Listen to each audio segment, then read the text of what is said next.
This past November, the Rosen family from Miami, Florida, was celebrating the birth of a new baby boy.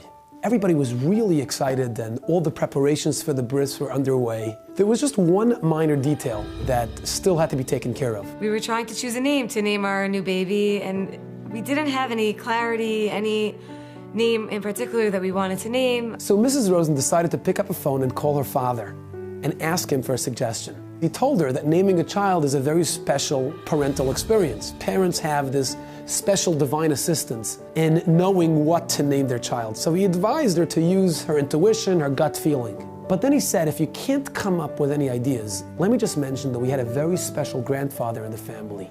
His name was David Chai. My father suggested that we sleep on it, and the morning of the bris, we look at the baby and see if we have a strong feeling when we look at him, knowing what the name should be. The morning of the bris, Mr. and Mrs. Rosen finally came up with a right name.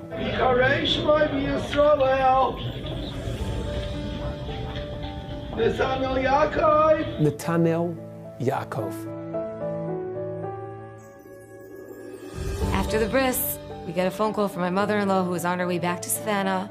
She got a call from someone else in Savannah, Georgia, saying how blown away she was that we named after the two victims of the terrorist attack that had just taken place that Friday. In Israel, there was this Palestinian who came out of nowhere and shot at a car and killed father and son. Netanel, 18 years old, and Yaakov, 44 years old. נתנאל, שהיה הנהג, ישר צעק לכולם, להוריד את הראש, לשכב ולהתכופף. דיברתי עם הילדים, קראתי דביר, הוא ענה לי. מוריה, היא ענתה לי. תהילה, היא ענתה לי. אביה, היא ענתה לי. אז ידעתי שהם איתי. עוד לא הספקנו להוריד את הראש, אני ראיתי שיעקב נופל. והוא לא צעק, אז הבנתי שהוא נהרג. על נתנאל נהיה שקט, אז הבנתי. It was Friday right before Shabbos, and our bris was Sunday, and at that point we hadn't heard, so we had no clue about this attack. הסיבה שהם קראו זה לא כי הם שמעו על הסיפור ואז בעקבות זה הם קראו. לא. היה איזה חיבור נשמות של עם ישראל שגרם להם להחליט לקרוא לתינוק את השמות של אח שלי ואבא שלי, נתנאל ויעקב. I was blown away by the first part of that story. And then a week later, coming home from shul, my wife comes to the front door with this complete, happy, emotional reaction that I had never seen before. I was like, I'm coming home from shul, what's going on? We started reading up a lot about Netanel and Yaakov and their lives because we started feeling this connection to them. I was reading an article in the Ami magazine which was about the attack, and it was going into their lives further, and we see that Netanel's name was Netanel Chai and Yaakov's name was Yaakov David.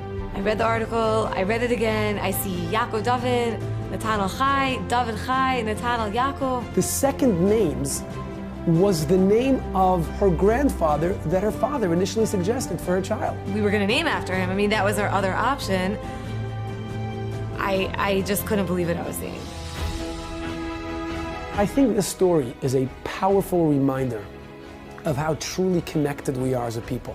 It doesn't matter where you live, where I live. We can live on two opposite sides of the world. It doesn't matter what background you're from or what background I'm from. You can be Hasidish, I can be Litvish. You can be Sephardi, I can be Ashkenazi. You can be secular, I can be Orthodox. But we're one people. We have to bridge the gap between us and care and love each other despite our differences. There's obviously a bond that we have deep down that whether we recognize it or not, we're all connected. We are one nation, we are one people. כולנו מאוחדים וכולנו ביחד, ועם ישראל הוא עם לנצח.